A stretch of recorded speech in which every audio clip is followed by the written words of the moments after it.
সালাম আলাইকুম, কি অবস্থা সবার, কেমন আছেন? কিছুদিন আগে এই ঘরটার নিয়ে একটা ভিডিও করছিলাম। এটা হচ্ছে 8 নং মুন্সিয়াট ইউনিয়নের 1 নং ওয়ার্ডের মিতল্লা গ্রাম।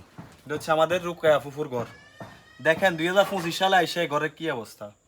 আমি ওনারা কথা দিছিলাম যে ঘরটা তৈরি করে দিব। অনেক আমার ফেসবুকে যে বন্ধু বান্ধব শুভাকাঙ্ক্ষী আছেন, অনেকে আমার আশ্বাস দিচ্ছেন যে এই ঘরটার করে দেওয়ার ক্ষেত্রে আমাকে সাহায্য করবেন অর্থ দিয়ে। যাক আলহামদুলিল্লাহ, অনেক বন্ধু বান্ধব আমাকে সাহায্য করছেন। আর যারা প্রতিশ্রুতি দিচ্ছেন, ইনশাল্লাহ আমি প্রত্যাশা আছি যে আপনারাও সাহায্য সমর্থন করবেন। তো কালকে মেসরি আসবা, আইসা পুরানা ঘরটা ভাঙবো। ভাঙার পরে ইনশাল্লাহ পরশু দিন থেকে নতুন করে কার্যক্রম অলরেডি আমি মেলে গেছিলাম। সো মেলে যাই কার্ডের পুরো হিসাব নিছি। তো ইনশাল্লাহ একটার পর একটা আপডেট দেবো। সবাই দোয়া করবেন আল্লাহ যেন এই ঘরটা কমপ্লিট করার তৌফিক দান করে।